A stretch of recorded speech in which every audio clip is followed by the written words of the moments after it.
Hello and welcome to Friday Nite Mics here on SportsNetUSA.net. My name is Ryan Osborn, joined by Hector Panduro and Mark. Well, this morning we have a lot to get to in terms of MLS and baseball coming up, as the MLS is now in week 2 of their season and they're looking to get things going. Baseball, of course, starting in spring training. But let's start off with the MLS. And Hector, looking at the fact that it's week 2, last year you had, we'll say, different competition, because normally you're used to the LA Galaxy, the Seattle Sounders, who are big in the West. As of last year, everything changed. When you look at week 2, who are some of the favorites to look at? Well, as of now, week 2, we have LA Football Club, who just recently started their season last year. I mean, they came in hitting hard, and that team actually brought a big competition with the Galaxy. Just because there's this big rivalry right now that the fans have created to who is the real LA team. And before LAFC, we had the Chivas USA, who they were a competition with the Galaxy, but a lot of fans were not really saying, like, hey, this is an LA team. So once that team got removed, this team was created. So now we have LA Galaxy fans, and then you have Chivas USA fans who became LA Football Club fans, and that just like sparked this big rivalry between them. That's one team to look at right now. They started off strong this season. Their first game, home opener, I was there. Last minute, scored the second goal against Salt Lake City, and man, the crowd went crazy. That's one team. Also, FC Dallas just beat the Galaxy yesterday, 2-0. That team has won 6 games previous year against the Galaxy, and they are really, really starting off strong. Well, I want to go back to something that you just said, with Chivas USA ending up folding and LAFC taking over. Mark, you did some soccer here in Southern California involving the Chivas USA as well. When you see a team that ends up no longer being able to function business-wise, and then you have the LAFC who come in for nearly $800 million if you add in the stadium and also establishing the team, what's it do for a community? Well, it helps the community. There's no doubt about that. Of course, my big question, because I got soccer fans sitting next to me, and if Corey Nealon were here, the argument will always be investing $800 million. Is it a sound investment? I mean, that's the biggest argument about soccer in the United States. Soccer is probably the most popular, you guys can agree or disagree with me, is the most popular global sport. Corey may argue with that. We've seen that more than once. I don't know if you guys agree or not. But it is a global sport in the sense that the rest of the world embraces soccer. I mean, you talk about Chivas. If you go to Mexico and you were to wear a Chivas jersey, everybody would want to know where you got it. Because if you go down there, you know, let's be realistic. Soccer world is south from us. Soccer world is not here. So, I mean, to me, the big question is the $800 million investment, and is the $800 million investment worth it? And I'm going to look at both you guys, especially you, Hector, because you're the soccer fan sitting at this table. You go. Is it a smart investment? I mean, how do you see soccer in Southern California, and where's it going to go is my big question. Even if it helps the community, is it going to exist? And that's what I got to ask you as a fan. Well, I mean, I think right now, like you said, soccer is a little difficult. Well, it's not difficult. It is popular around the world. And here in the United States, all of us watch more football. We're for the American football. That's what we like. That's our sport, football, baseball. But soccer is building up slowly. I mean, we've had, last year we had 2 Mexico players come to LA Galaxy, Dos Santos. Well, both brothers, Jonathan and Giovanni Dos Santos. Unfortunately, this season, Giovanni's gone. He's officially left the Galaxy. His brother's still there. He's still playing. But you see the team managers in all the MLS teams bringing in players from Mexico, from Europe. They're trying to bring them in because they're trying to build that. They're trying to build soccer up here. They're trying to make the communities and the fans really embrace soccer. Now, and here's the question for you. Because he looks at me and says, okay, you bring Giovanni President from Mexico. You're bringing people in from Europe. So, hey, we're based Californians. So, Ryan Osborn, do I have to have a kid from California, let's say like we do in ice hockey, because you're the big ice hockey fan? Anaheim Duck, high school ice hockey. We bring those high school kids in. They embrace the game of ice hockey. And then we may follow them. We do it with softball. So do you have to do it with soccer too and find that American that everybody goes, wow, superstar? He's already told us, yeah, we have a Latino community that embraces the Latinos, but where's the American player that's going to get embraced by the outsiders that need to fill that stadium too? Well, I think you can draw a comparison to being here in Southern California to Wayne Gretzky when he came over to the Los Angeles Kings. He was a Canadian. Not the American that everyone thought would come over, but he was a Canadian, and being the best player in the world at the time, in coming over to the Los Angeles Kings, he revolutionized the league. You move that over to MLS Soccer. The Galaxy have tried that 3 separate times. They brought over David Beckham, they brought over Steven Gerrard, and then they also brought over Zlatan Ibrahimovic. And so far, the community, yes, they embraced Beckham, but it didn't explode like we saw in the parallel in hockey. Yes, they brought over Zlatan, and it's been, we'll say, a comical run so far because the community has not necessarily embraced it, but they've enjoyed watching Zlatan because he's a big personality. But it hasn't really paid off in terms of overall investment, like you would see if one of those guys went over to the Premier League in England, or if they went over to the Liga MX in Mexico. It's not had that same type of impact. Now, when you look at LAFC, they brought over Carlos Vela, who is considered to be the best Mexican player in the world. They brought him over to LAFC. He's been a success offensively. The problem is that the investment hasn't paid off. His jersey sales haven't peaked at number 1. They haven't even reached the top 10 in jersey sales. Not to mention, LAFC, while they have a big supporter base so far in their first 2 years, they haven't been able to routinely pack the stadium to 100% yet. And when you invest over $100 or $800 million into a single franchise and a stadium, that's a problem. Well, Hector, I mean, you go to the games. I mean, I don't know how many you go to, but I mean, I'm going to go back to something you just mentioned. It works in football, it works in baseball. You own tons of jerseys. We know that. You own tons of jerseys. I have Green Bay Packer jerseys at home. How many soccer jerseys do you have? Because you're the soccer fan here. Let's be realistic. Yeah. I can honestly say I probably only own 2 right now, and they're not necessarily LAFC. Well, actually, no, correction. I own 3 jerseys. I own 2 David Beckham jerseys from when he was in the Galaxy, and I own 1 Mexico jersey from the Mexican team. I have not bought in any other recent jerseys, or I haven't even bought any jerseys from LAFC, which is the team I'm really following right now. I just haven't invested in that. So what takes him to grab him? He's the fan. I mean, he's got to be embraced, doesn't he, Ryan? You're embraced in ice hockey. Indeed, and I think it's something that you mentioned just a few moments ago. You have 3 jerseys, 2 when one of the biggest stars in the world played here in Southern California, and 1 of the Mexican national team. You don't have an LAFC jersey, and I think part of the problem in why LAFC hasn't been as successful in selling out or embracing the community, there are 2 different reasons. One, their marketing in terms of their team colors, because they are black and gold. Now, when you look at overall jersey sales, most of the time in the top 10 you're going to see blues and reds. Why? Because those are the 2 colors that are most conducive to overall outfits that people can wear outside. When you're black and gold, that's very specific. You have to wear specific clothing to match with that, and a lot of people aren't just going to go, oh, I would like a gold jersey today. And so they don't go out and just buy it simply for wear. As opposed to, look at the LA Raiders when they were here. People would just go out and buy Raider jerseys. Why? Because they could fit it with any sort of apparel. They could put jeans on. They could put shorts on. There was a personification with the Raider jerseys. Let's be real. There's that too. I mean, there's personification that goes with that, and that's the other thing too.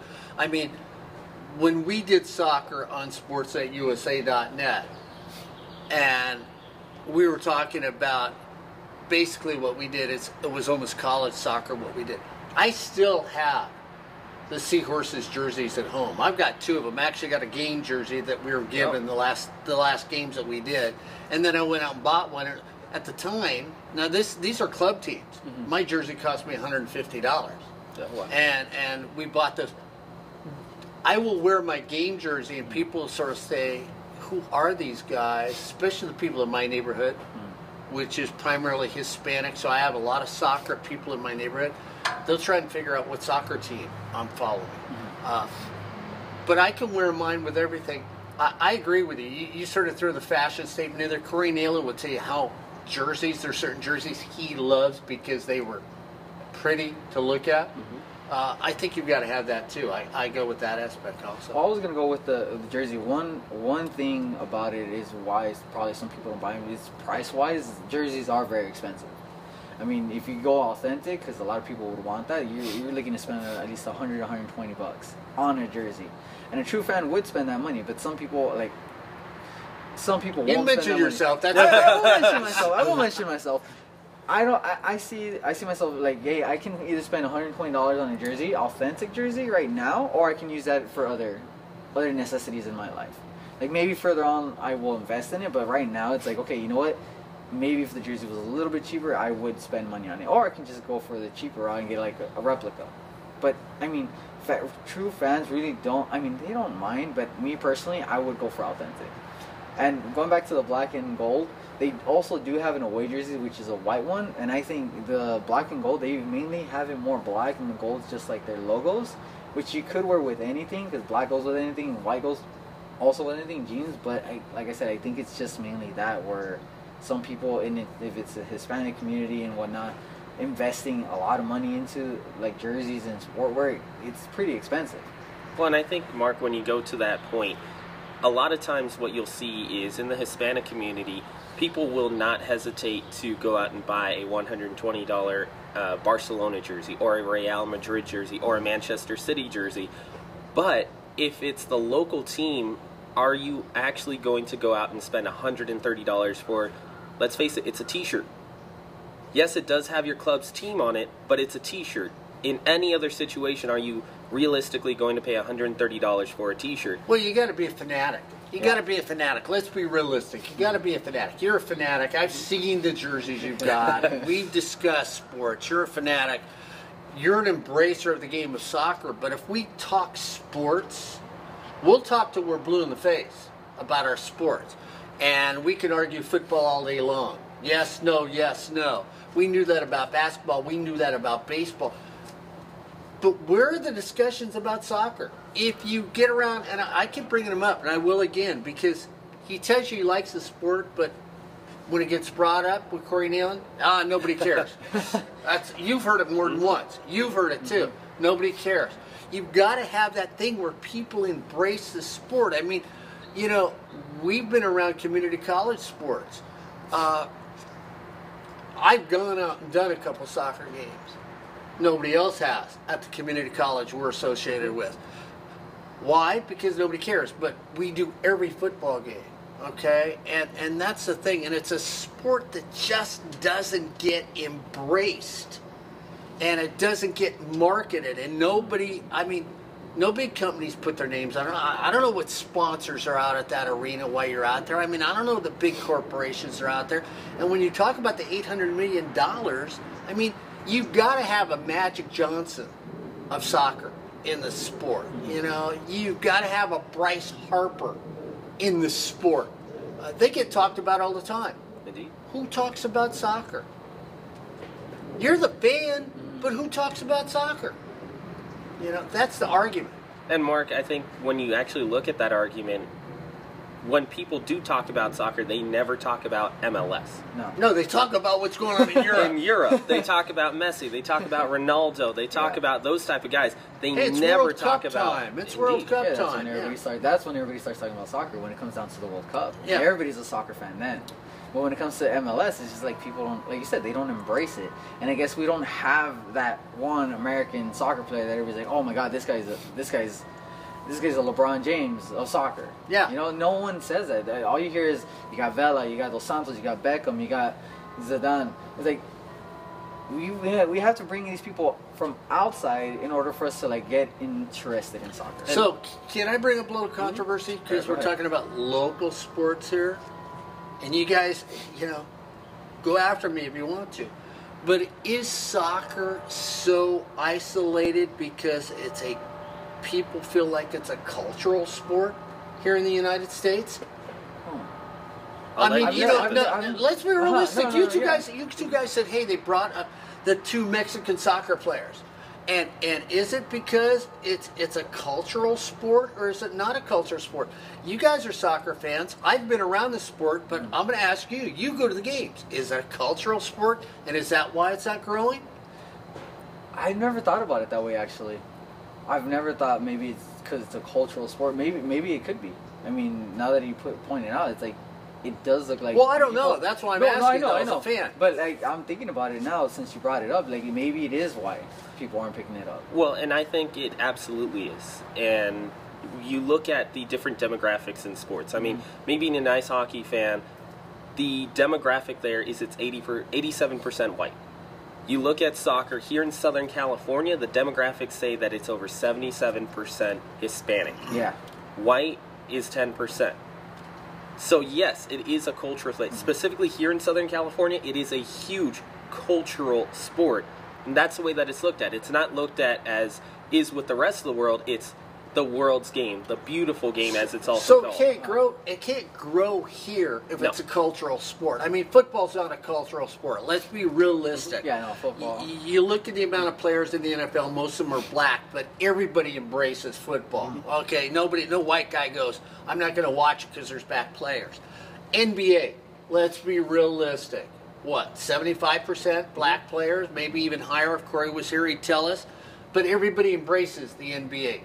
You brought up a sport you love, and Corey says the dying sport that nobody watches on TV. Yeah, you know, the guys that were around, you watch ice hockey. Eric Pesolano watches ice hockey. Chuck Lasik watches ice hockey. Corey Nalen probably doesn't watch ice hockey. Cultural sport, does it grow? It's huge in Canada. Yeah. It's okay here in the United States. And the clubs that are established, Ryan, Chicago Blackhawks, Detroit Red Wings, tradition. Family members passed it on. So you look at those sports, but then you look at soccer, and unless it's youth soccer, you don't see the multicultural. I mean, being an old white guy, I could be completely off base here, guys, but I mean, that's the way I sort of look at it. It's like people don't embrace it because it's not really, it's not an Iowa sport. It's not a Nebraska sport. You know, it's not Midwest. It's Southern California, Chicago, New York, multicultural shelters. And before we get to the answer, I just want to remind you that everything here on SportsNetUSA.net is brought to you by Miller Toyota of Anaheim. If you're looking for that new or used vehicle, go down to the corner of the 91 and Euclid. Miller Toyota of Anaheim has a wide variety and selection of vehicles that will fit your needs. Once again, that is Miller Toyota of Anaheim. You can visit them in person at the corner of the 91 and Euclid or online at MillerToyotaofAnaheim.com. Once again, Miller Toyota of Anaheim. Miller Toyota of Anaheim, they support high school sports, community college sports, but most of all, education. Again, that is Miller Toyota of Anaheim. Mark, when you say that just a few moments ago with the way that the sport grows, and you talk about hockey just for a second there, I think I have a little bit of an issue of the whole family passes it down. But I do agree with the fact that it's, when you mention cultural sports, Iowa, Nebraska, hockey can't naturally be played here in Southern California.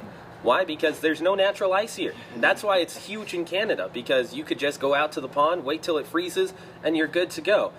Iowa, Nebraska, almost the same thing, where if you have a lake, it freezes over, you can go out and play. Soccer, what's interesting about it is that it can be played anywhere. It can be played on snowfields. It can be played, you know, in the park. It can be played at a college as well. But it's not generally passed on family to family. Why? Because soccer hasn't necessarily had the longest history in the United States. It's starting to grow more from the late 80s and on with the advent of the MLS here in the United States of America, but it's not a family passing it down. It's more of a, everyone's kind of realizing, you know what, soccer is a thing where as long as you have a ball, you can play the game. And that's something very different from, say, football, where you have to have maybe the right type of shoes, you have to have a football. You can't just go out there and play with a soccer ball, as opposed to soccer. Even in we'll say communities that don't have as much money as others. If you have a deflated basketball, you can play soccer. I've seen kids play soccer with a balloon. That's a sport that can be played anywhere, and that's why soccer is growing a little bit. However, it needs family tradition to be able to grow more, and that's why it's not growing here in the United States. I agree. No, I completely agree. Like you said, it's a young sport that's still taking off. It's a sport that it's not culturally diverse. It's like you said, 75% Hispanic and 10% white. So this sport needs to fully immerse itself in the United States in order for it to fully grow. Okay, so I'm going to throw it at you too, because he sort of throws this at me that it hasn't grown, but you're a young dad, young children coming on the way. You've yet to get married, but you will. You're the youngster in the group. So, I mean, is it going to be also that sport that you guys pick? Because all we do is hear about injury issues that go out there, and you look at soccer and you think, okay, well, my kid probably really can't get hurt in soccer because worst case scenario, maybe a slight concussion from too many headers. Is that transition going to help this sport grow, or does nobody really care about that? I mean, you're the youngsters at the group with possible families in the future, and that's the big argument in sports today. The short answer, in my opinion, is yes. That is exactly what's happening, because you look at Pop Warner sports and Pop Warner enrollment since the CTE findings have come out in the last 5 years, it's decreased dramatically. However, at the same time, AYSO soccer and youth soccer has increased almost to the exact same amount of numbers from what Pop Warner has decreased. So I think what you're talking about, parents being able to look at soccer and going, okay, as long as you're not taking that many headers, you're not going to have the risk of concussion that football brings. Yeah, Philip, the only thing that happened to Philip one time, he caught a ball right in the face, so Voight is still on his forehead. So. You would say soccer would be a safer sport than like American football or baseball, getting hit in the face with a ball, a foul ball coming right at you. But yeah, I mean, me as a dad, well, future dad, when I have kids, I would invest in having my kids into soccer. One, because that's the way I grew up. I grew up playing soccer, so I would, present it to my kids, be like, hey, try this sport out. But me personally, whatever sport they want to try, I would support them. I would want to put him in anything. He is a soccer fan, because did you see how he prefaced American football? So he still looks at soccer as being football, but he has to preface football as American football. And that's soccer fan at the table. It's something subtle, but it also contributes to why soccer isn't growing as much in the United States. When you look at the world, it's grown. Mm-hmm. It is taken over the entire world. As you said, it's the most popular sport in the entire world. Here in the United States, we call it soccer. We consider it a new sport. We consider it right around the likes of lacrosse, which is taking over on the eastern seaboard. When you don't have the continuity from the world to the United States, and you have two different names for one sport, it's easier to consider soccer as a brand new thing in the United States, something that's really small and starting to grow, as opposed to you step into Mexico, it is the sport. There is no other sport. Yeah, baseball's taking over just a little bit, but it's nowhere near where soccer's going to be. And it's the same in the rest of the world, with the exception of the U.S. Well, I mean, let's be realistic. If you look at salaries, you guys know them better in the world of soccer than I do. If you look at salaries and you talk about highest paid athletes in the world, the soccer players that are overseas right now playing in the European leagues match some of the salaries that we hear in the NBA, or make the salaries in the NBA look ludicrously small to what they have as lifetime soccer salaries. When you mentioned that, Leo Messi and Cristiano Ronaldo both signed deals recently, and they're both making around Bryce Harper money. And Bryce Harper just signed for 13 years, $330 million. So right around what we're looking at, 30 a year or so, or 24 years what they officially announced, and then back pay as well. But when you look at Leo Messi and Cristiano Ronaldo, they're getting paid the same amount of money over the length of their contract. The only thing is their contracts are for 5 years, 6 years, but they're getting that same amount of money. Why? Because their sport is universally known, as opposed to Bryce Harper, who just signed with the Phillies, yeah, baseball is huge in the United States, and it's got its holdings in the rest of the world, but it's not soccer. And Leo Messi jerseys are sold worldwide. You can find them in Argentina, Mexico, Russia, the United Kingdom, Spain. When you look at Bryce Harper, you'll find his jerseys maybe in Mexico, definitely the United States, and maybe in Canada, but you're not going to see that all over the entire world, which allows for those big-time contracts over a short amount of years for the big soccer players. And you're not going to see MLS jerseys sold anywhere else in the world either. You're going to see them here, but you're not really going to see them in Europe. And also, European soccer players, or any soccer player that comes into the U.S. to play for the MLS, they usually take a cut when it comes to their pay. Right. So before we move on, I mean, does that hurt the MLS too? Because, I mean, soccer, we're going worldwide. Soccer looks at MLS as, wow, too bad, man, you're playing in the MLS. I mean, does the world look at MLS soccer that way? Yeah, they see it as a joke. The world sees it as a joke. They're like, well, you're going to play for the MLS when you got these big European, championships and other sports and other teams. It's like, why are you going to go play over there?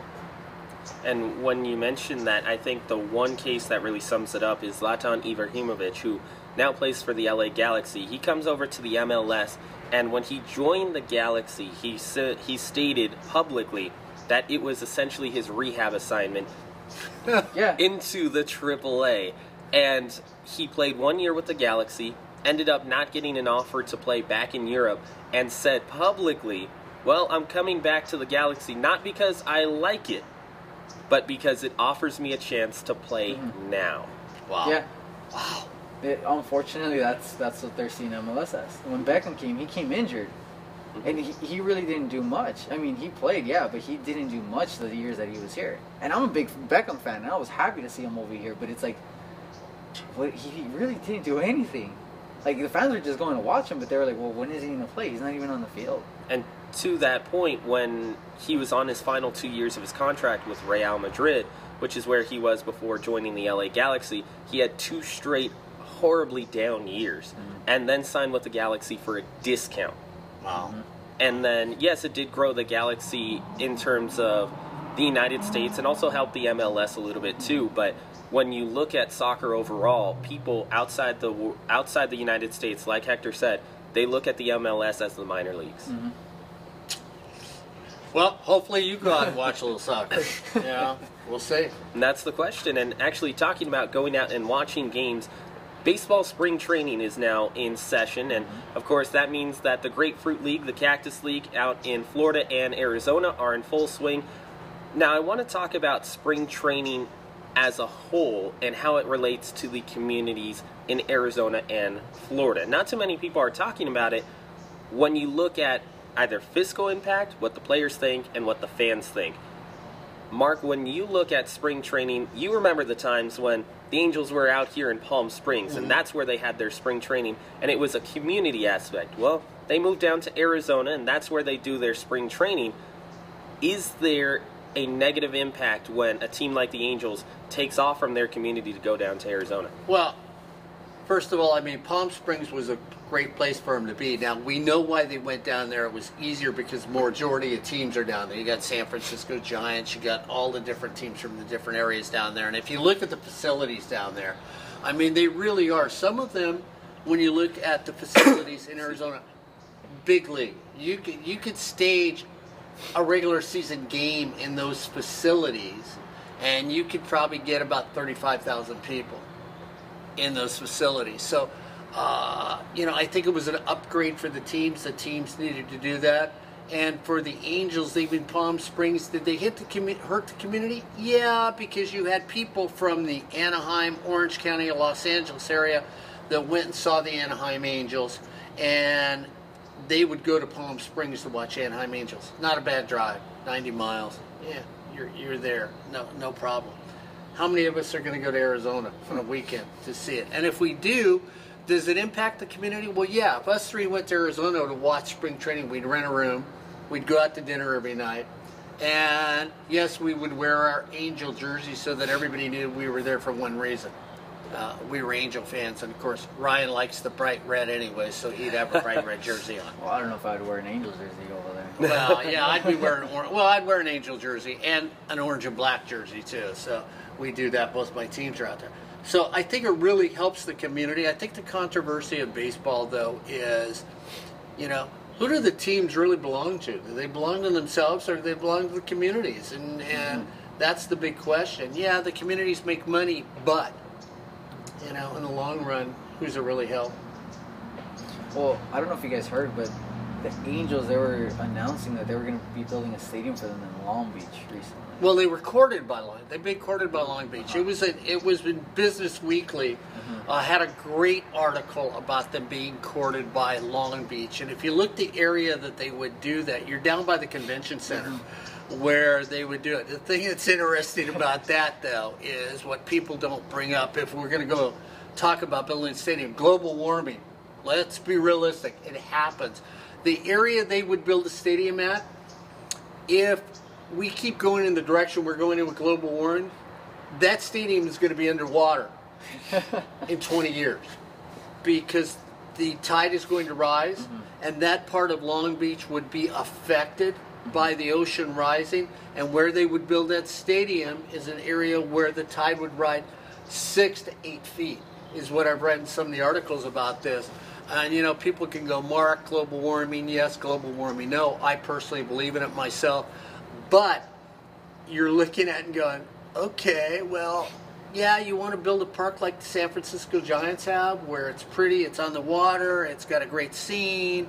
I happen to like Petco down in San Diego. To me, that's a great ballpark. That's a nice park. And it doesn't necessarily, it's not on the water, it's in a nice area. If the Angels leave, as far as I'm concerned, see ya. Go.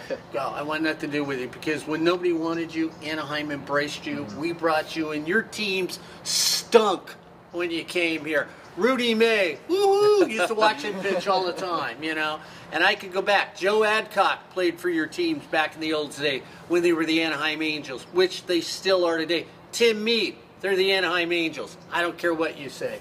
And that's really what, if they end up leaving Anaheim, I think the fans for the Anaheim Angels ought to say, goodbye, see you later. Well, I think you're also hinting on a different problem as well, and you kind of mentioned it earlier. Do the teams belong to the communities, or do they belong to themselves? And when you look at the Anaheim Angels, part of the reason why they're being courted by Long Beach is because Artie Moreno, as an owner, has said he wants a publicly funded stadium, or he wants publicly funded full renovations to the current Angel Stadium. So that's the question. That's your question's right there. Then who's the team belong to? If I'm going to pay for your house and you're going to live in it, you look at me and go, Mark, okay, Hector's got a place. Mark, here, I tell you what you need to do. You want me to stay here and go to school in this area? Well, then you've got to refurbish my house, and you got to make my house look prettier. And it's really, I'm paying for it, and it's his house? Wait a minute. There's something wrong here. I'm not paying for your house, man. If it's your house, it's your house. You pay the bills. And if not, Hector, then it's my house, and you're living there, and the day I don't want you there, you need to leave. So that's the question to you. I mean, you brought that up. Whose house is it then? I think it's 100%. It's the owner's house, because the owner has... But who's the owner? The owner is Artie Moreno, in this case, for the Angels. So I think it's the team owners who are in complete control, because they have the opportunity. Yeah, like you said, the owners are telling the community, hey, you need to pay for my house. But here's the thing, with them being the owners, it always seems as if relocation is that ace up their sleeve. Even when things are going fine in the community, if they don't get what they want fiscally, then they end up pulling out that relocation card. And you also tie it into spring training. Why are they able to why are they able to afford all of these players? Well, it's because of these publicly funded stadiums. You look at Arizona, where not Camelback Ranch, but where the Angels end up doing their spring training right now. That was a publicly funded stadium that took over $21 million to build, none of which was funded by the Angels. You look at the current stadium that they have right now, Angel Stadium, that was a publicly funded stadium when Gene Autry came to Anaheim and he asked for a publicly funded stadium and got it. When Arte Moreno wanted renovations, he got brand new scoreboards publicly funded. And the reason why he's being courted by Long Beach is because he has demanded public funding. So I think the owners are the ones who are in full control of whether the team belongs to the community or themselves. The teams absolutely belong to the owners, and that's it. Yeah, but the big question, Hector, here is the fiscal impact. I mean, you could talk about what Autry did, and you could say, but look what it did for the city of Anaheim at the time. The city of Anaheim was known as Disneyland. Yeah. The Angels come. I don't care what the broadcasters in LA say. I think half of you guys don't know what the heck you're talking about as broadcasters in Los Angeles. Don't tell me the Anaheim Angels aren't talked about. Mike Trout is talked about more than any other major league ball player out there. Even why Bryce Harper was on the docket, guys, and I'm looking at you. Why he was on the docket. Who were they talking about? The next class. Mike Trout. Where's Mike Trout going to go? That's an Anaheim Angel, guys. He's not an LA Dodger. He's not a Giant. He's not a New York Yankee. They were talking about an Anaheim Angel. So don't tell me the Angels aren't on the page when we talk about them. And that's the big thing when you look about it. How does it affect the community? How much money does the community make about the team? And then how much money does Arte Moreno make? Not only with the ball club, but the connections with the ball club. If you're an owner of a team right now, everybody's going to look at Hector and I and go, wow, look who Mark we're talking to. Look who Hector we're talking to. And then we get more because of who we're talking to and everything else, but so do you because you're on our show. And I mean, this is the thing that really, see, now you brought up a topic that really upsets me. Because, I mean, I don't want to pay for Angel Stadium. Because if you leave, it's like when you rent a house and you walk out, you don't care. If you own the house, you want to sell it and make as much as you can. Artie leaves our, that stadium gets empty. Artie doesn't care. He didn't care about Anaheim. That's the thing. And I know when you said, yeah, the owners of the thing are the owners of the baseball team. I think I own Anaheim Stadium. I think Artie's lucky to be in my stadium. That's the way I look at it. Yeah, just because you guys have publicly invested money into that stadium. I mean, isn't Disney part owner of that stadium as well? Don't they invest money into there? Well, they did up until 2004. Okay. They had a little bit of a stake into Angel Stadium, but then after that it became fully Anaheim funded. Okay. And I mean, the Angels team on its own has already pretty much, it's impacted the community. Just the recent changes they've been doing. I mean, they went from Anaheim Angels to Los Angeles Angels of Anaheim, Los Angeles, or whatever. It's like, why would you do that big change on the team when you're located in Anaheim? Well, here's another big thing: is going back to what you were just saying moments ago. If the team leaves, well, Angel Stadium is just sitting there vacant, doing nothing. When the Boston Red Sox got their facility built in 1993 down in Florida, not Arizona, it cost the community $28 million. The Red Sox have recently demanded another publicly funded stadium, a brand new stadium, and it's going to cost $40 million. Here's the problem.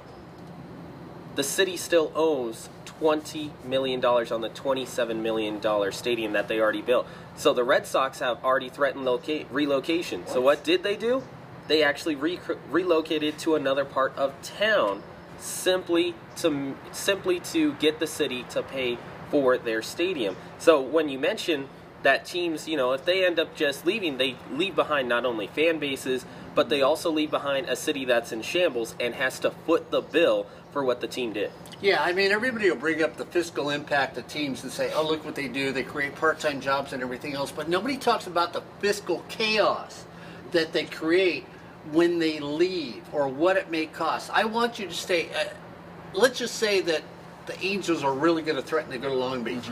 We know right now behind the curtains that there are wheeling and dealings to get them to say, hey, you won't have to pay any taxes, you won't have to do this, you won't have to, things that none of us are going to get in our lifetime unless we become billionaires. And my life's at the end, so it ain't going to happen for me. You never know, Mark. But they get those opportunities that we don't get. And nobody talks about the cost. Ryan, you bring it up. The cost that it may affect us, especially you, the youngsters, are going to have to pay for years on it. down the road because they want to stay, but they'll say, oh, well, Hector, look you can get a part-time job at Angel Stadium. Yeah, but you've already cost me how much in bonds, in taxes, and everything else along the way to do it. And you mentioned the bonds. That same community that I'm talking about in Winter Haven in Florida, they had to raise $81 million in bonds that were just handed over to the Red Sox to keep them in the community, because the Red Sox said either pay us or we leave. Wow. And the community had to raise $81 million in bonds. And like you said, that's just going to go right to the residents of the city. And now they have to pay higher taxes. They have to deal with that stadium possibly being vacant. And all for what? Just to see ball players for 1 month out of the year. Yeah. See, and we don't see that. Us as fans and as a community, we don't pay attention to a lot of that stuff. We said, okay, this team's moving. Well, that sucks for us. They're going to be gone. But we don't look at how it's going to affect us money-wise. It's like we have to pay for all that. We end up paying the bill. And I personally, I think that just sucks.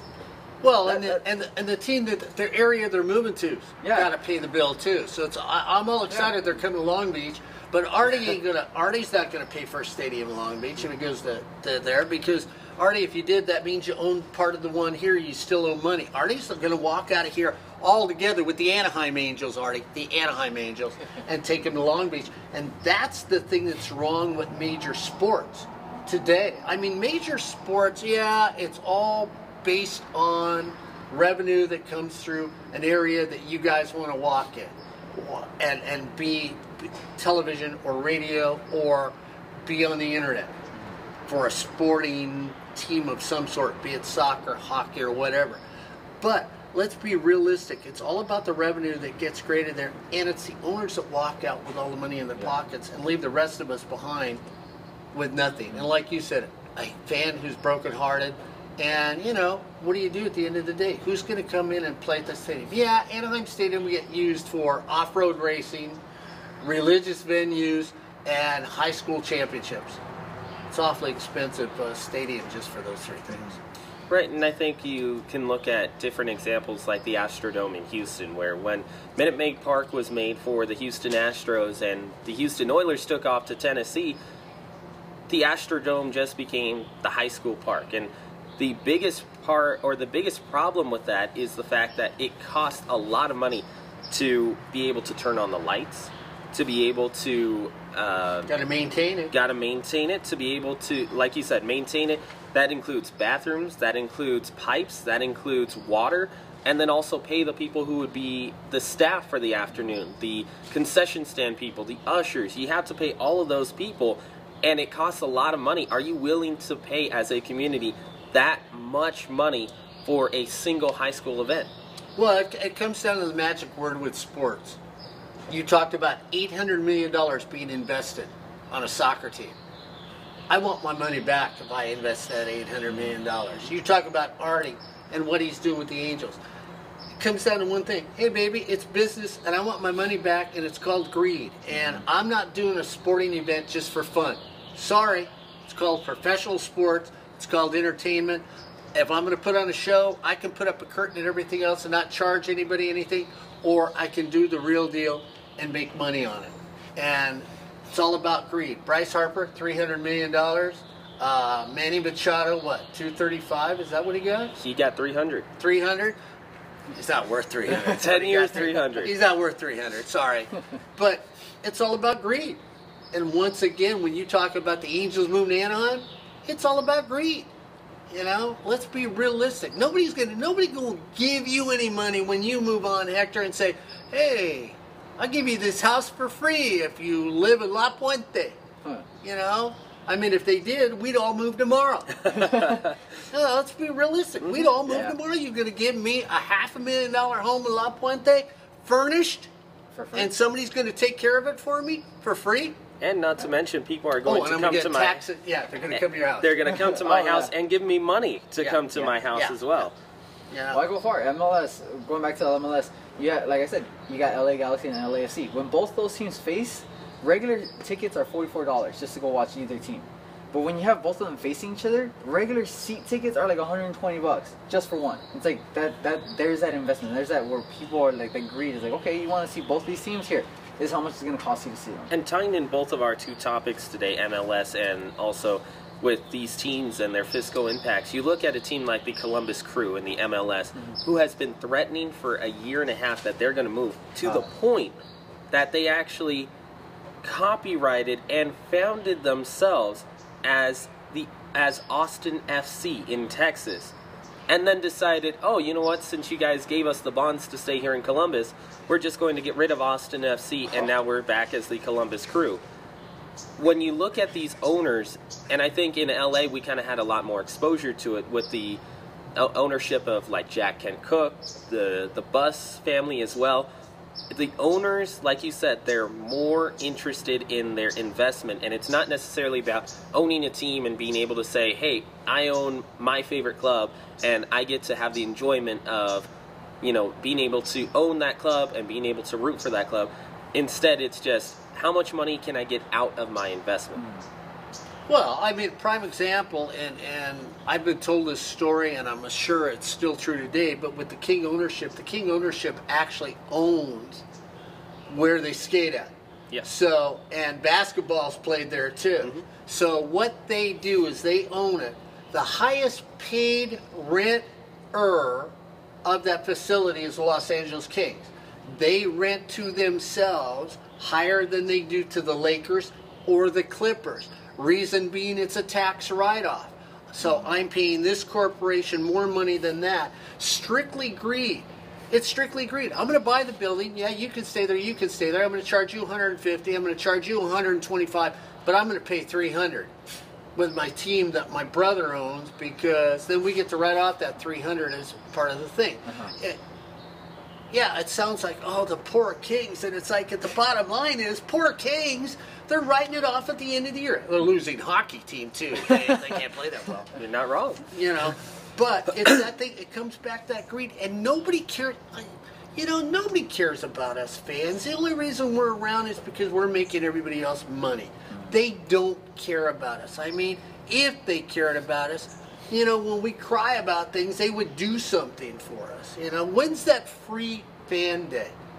I mean, I'm honest. When have you guys gone? When have you gone to any of the soccer games, the teams you're talking about, where they've said, hey, we really appreciate, you know, fan day, when it's fan appreciation day? They don't give you the tickets away. You got to buy them, right? Yeah. Why not on fan appreciation day say, hey, you know what? Fan appreciation day, realize now you need to stand in line, because we're giving everybody, and it's first in line, and if you're first in line, you get that sweet ticket that's normally $5,000 per game. And before we get to that answer, we'd like to remind everyone that everything here on SportsNetUSA.net is brought to you by Miller Toyota of Anaheim. The number one thing that consumers are looking for is great customer service. Whenever they look to buy a new vehicle, you can find that at Miller Toyota of Anaheim. Parts and service department, undefeated down there at Miller Toyota of Anaheim. You can check them out at the corner of the 91 and Euclid, or you can visit them online at MillerToyotaofAnaheim.com. Again, that's MillerToyotaofAnaheim.com. Miller Toyota of Anaheim supports high school sports, community college sports, and most of all, education. Again, that is Miller Toyota of Anaheim. Hector, when you look at what Mark just said, how do you relate it to you being a soccer fan as well? I mean, like I said, a lot of those points were just brought up, and I'm just recently thinking about all of this. It's like, it's true. Like Mark said, it's true. It's just agreed where there's no real fan appreciation and no, like, thank you fans. I mean, yeah, they say it, like, the team says it, but you don't, and that's all you get. Like, the team, oh, thank you, you know, LA fans, you were great support. It's like, yeah, we pretty much paid for your whole team. We gave you guys all this money. All we get is the experience. Would we like more? Would we like Mark said, would we like for us to, like, at least see a couple games for free, like on fan appreciation or something? Yeah, we would. But that's never going to happen. Well, here's a prime example. He's a soccer fan. You brought it up. David Beckham comes to your team. You had David Beckham here for 2 years. You saw a ruined David Beckham, not the David Beckham. Yeah. Nobody looked at you and said, oh, well, we're going to give you 50% off of the tickets because David Beckham isn't what he used to be. But we're still going to use David Beckham, so you'll come and buy the tickets, because you get to see him trot out on the field and he goes, Hey, there's my wife, Scary Spice. You know, okay. You know. Well, here's what's interesting, Mark. The only time I have ever seen a franchise actually do what you're talking about, have a fan appreciation day, tickets are free, the San Diego Gulls, the hockey team here in Southern California, of course, based out of San Diego, just moved out here, I believe it was 3 seasons ago.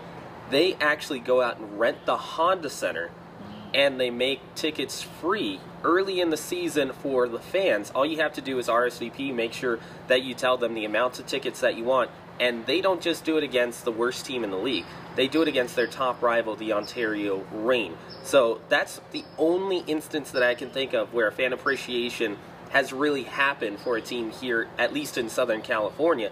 And when you talk about David Beckham and being that almost shell of his former self while he was here with the LA Galaxy, but yet driving up tickets, it's something that you see in baseball a lot. Whenever you see a team like the Yankees, of course, they're going to have a big name coming down here to Anaheim, tickets go up naturally. But when the Tigers come down to Anaheim, tickets go up nearly double. Why? Because you get to see a very old and injured Miguel Cabrera. Simply just to say, I went to a game that Miguel Cabrera played in. Now, he didn't play good. He went 0 for 4, 0 for 5, but you got to see Miguel Cabrera, and that's what they're selling the tickets on. You know, but the superstars aren't the superstars anymore. Okay, I'm old guy. Superstars aren't the superstars anymore. I mean, a superstar is, and yeah, he's an old guy in LA, is a LeBron James, a once-in-a-lifetime player, where you can look at him and go, you know what, you may never see anybody like this again. Wayne Gretzky, a once-in-a-lifetime hockey player. Yes, there's some great hockey players today. Don't get me wrong. But Wayne Gretzky was not named the great one just because. Arnold Palmer was not named the king. Tiger Woods doesn't get people to come out and see a golf tournament just because. Because you'll never see Tiger Woods maybe again in any form in the game of golf. Those are the ones I might say, okay, yeah, go and see him because you're never going to see anything like this again. But some of these other guys, come on, guys, let's get real. Do I really need to see them? Are they really superstars? Are they better than the guys they play with? Yeah. But are they worth you raising the price of a ticket to $28 because it's normally an $18 ticket because I get to see Hector and Ryan? Come on, that's not realistic, and that's sad in the game of sports. And why do people not care about sports? Because of crud like that. I mean, I don't need it. You guys, you know. And here's what's interesting about that, Mark, is that this isn't a new advent. It's not something where it's like, oh, in the last 10 years, ticket prices have gone up because of superstars. You can go back to the early 30s when Ty Cobb joined the Pittsburgh Pirates, or excuse me, the Philadelphia Phillies, for his almost last hurrah type of 2 seasons at the end of his career. Ticket prices, it has been shown in Philadelphia, tripled when he joined the Philadelphia Phillies. And that was a Ty Cobb who couldn't hit as well as he used to. He was only hitting just below 300. He didn't have his legs like he used to. He had the lowest stolen base totals of his career, and he had the most errors that he had ever committed in 2 seasons, and yet they still raised prices. And when you have something like that going back 80 years, that's a problem just inherently involved in sports in the United States. Yeah, and the thing that's sad about that is you will get people like Hector said, they'll come out here and say, I'm going to bring a sport out and I invest $800 million, and you're obligated to come and watch my soccer games because, Hector, I'm bringing soccer, your sport, to California, and I spent $800 million. I need to make that money back. Yeah, and I need my money back, and you're obligated as a fan to come and see it. And I have no obligation to the owners. You know, I guess maybe Artie does have the right to move his team, because I got no obligation, Artie, to come and watch your team because you put crud on the field, and that's what I get.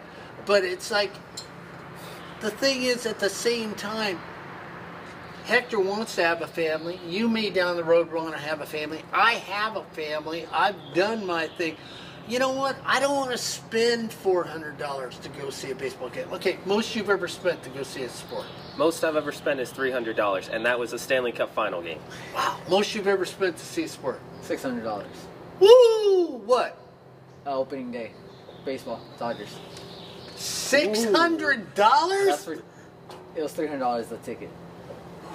Wow, you two are Yeah, crazy. I know. You guys are nuts. Here's what the thing about that is, I spent the $300 to go to a Stanley Cup final game. Other than that, I'm the type of fan who will never spend more than $30. If the ticket price goes over $30, I'm not going. Yeah. Plain and simple. Now, of course, Stanley Cup finals is almost a once-in-a-lifetime experience, but it's the same thing with the ticket prices. Okay, yes, the Stanley Cup finals is huge, but when you raise ticket prices from $20 a pop to $300 a pop, that's, I mean, it's almost thievery at that point. You go back to the NLCS of this last year. Miller Park has 2 different sections in their ballpark where you cannot see the field because you're sitting behind a concrete pillar. Oh. Those tickets went for $485, so that way you could say that you were in the building, and that's what the Brewers advertised it as. See, I don't think that's worth it. You're going to say you were at the game and spent $400 to see a pillar in front of you? A concrete pillar. Come on, how?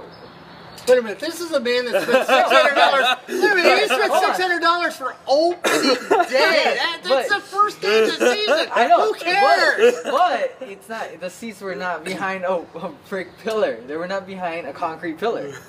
Who was the starting pitcher? I don't know.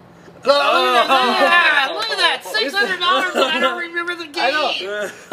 All I'm saying, like, I agree. Like, spending that much money on a game is not worth it. I only did it for the experience, just like to get that experience. I would do it just for that one-time experience, say I was there. But doing it over again, no, I probably wouldn't do it again.